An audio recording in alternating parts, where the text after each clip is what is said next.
Hello everyone, welcome back to let's learn with me. आज की इस वीडियो में हम डिस्कस करने वाले हैं क्लास 2 के लिए हिंदी वर्कशीट। इसे मैंने खुद से प्रिपेयर किया है। आप भी घर पर इसे इजीली प्रिपेयर कर सकते हैं और बच्चों को हिंदी ग्रामर की प्रैक्टिस करा सकते हैं। तो चलिए स्टार्ट करते हैं आज की वीडियो। तो यहाँ पर हमारा पहला प्रश्न है, रिक्त स्थानों की पूर्ति कीजिए। यहाँ पर हमें कुछ वाक्य दिए गए हैं जो कि अपूर्ण हैं। इन्हें पूरा करने के लिए विकल्प के रूप में कुछ शब्द दिए गए हैं। तो हमें क्या करना है, इन वाक्यों को ध्यान से पढ़ना है और देखना है कौन सा यहाँ पर शब्द है जो उचित होगा इन वाक्यों को पूरा करने के लिए, उसे यहाँ पर लिख देना है। जैसे कि पहला वाक्य है, इस पेड़ को मत काटो, इस पर मैं हूँ। यहाँ पर विकल्प देखेंगे, गरीब, अनुसार, रहता, घमंड। तो इस वाक्य को पूरा करने के लिए उचित शब्द होगा रहता।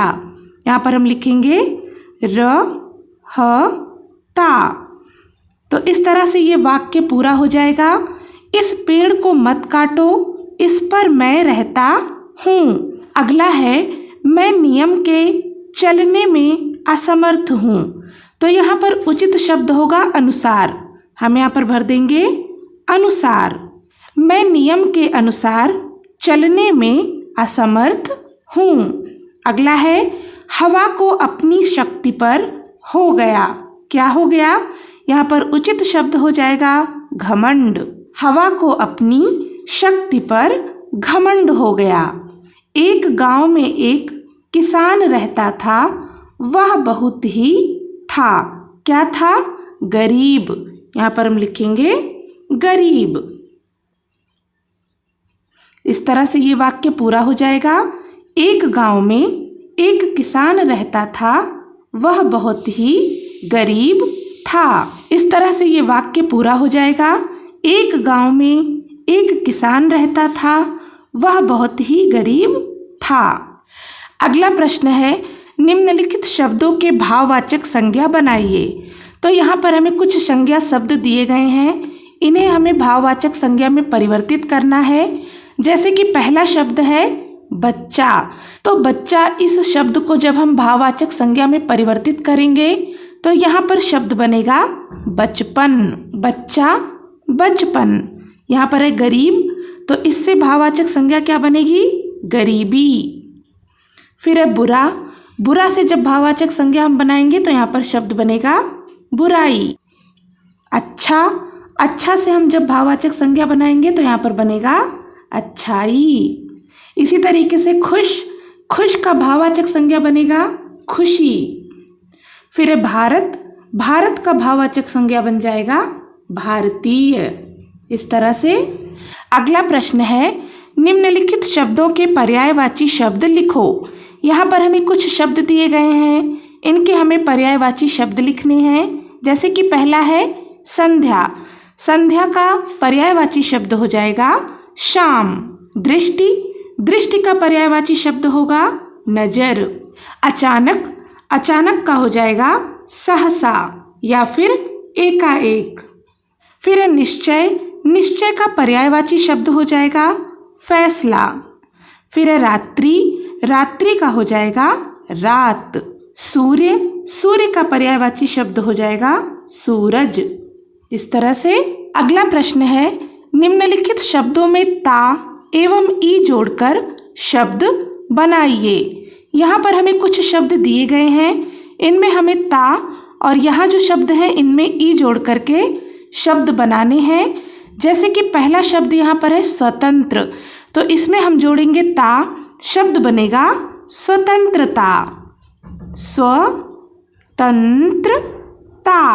इस तरह से समान, इसमें हम जब ता जोड़ेंगे तो क्या बन जाएगा? यहाँ पर बनेगा समानता। फिर एक क्रूर। क्रूर में ता जोड़ेंगे तो शब्द बन जाएगा क्रूरता। शीतल में ता जोड़ेंगे तो शब्द बनेगा शीतलता।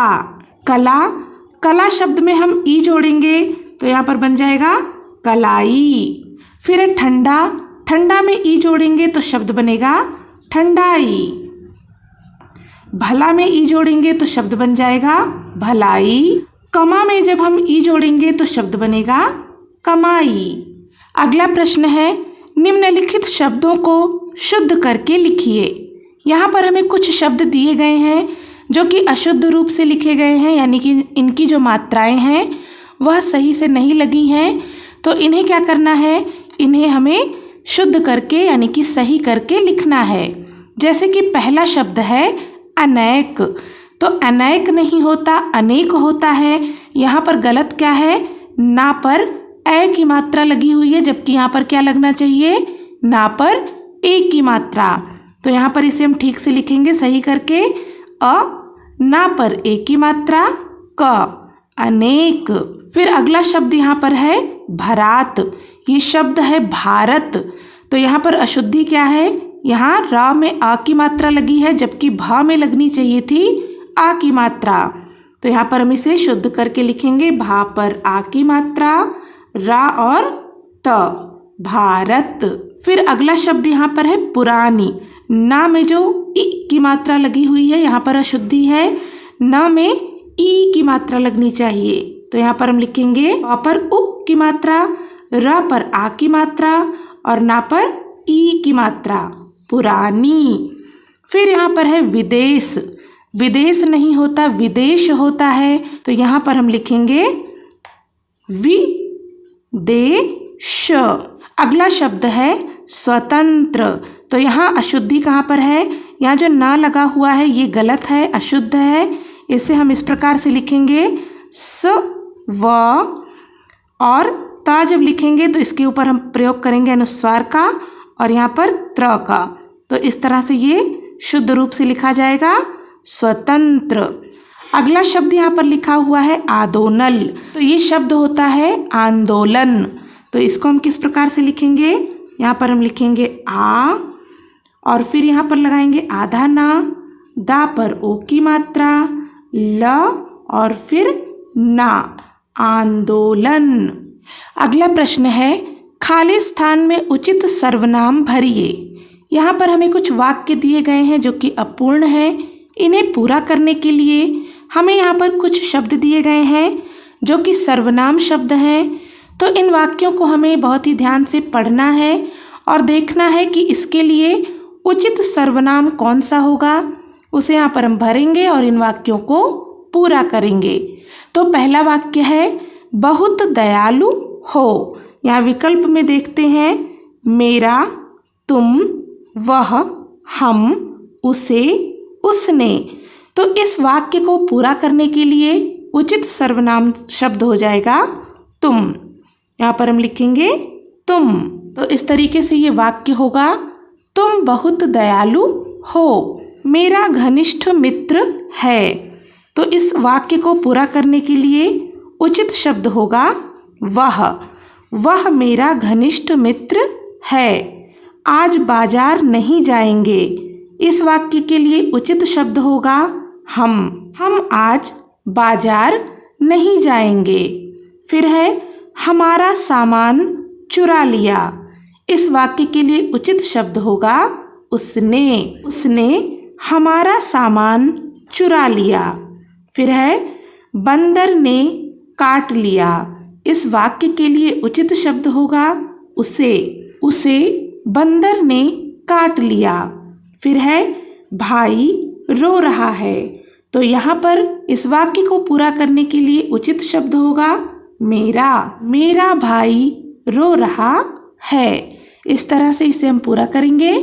तो ये थी आज की क्लास 2 की हिंदी वर्कशीट। होपफुल की वीडियो आपके लिए हेल्पफुल रही होगी। अगर आपको वीडियो अच्छी लगी, हेल्पफुल लगी तो प्लीज़ इसे लाइक करें, ज़्यादा से ज़्यादा शेयर करें और सब्सक्राइब करें channel let's learn with me को। मिलते हैं नेक्स्ट वीडियो में न्यू टॉपिक के साथ। तब तक के लिए take care and bye bye.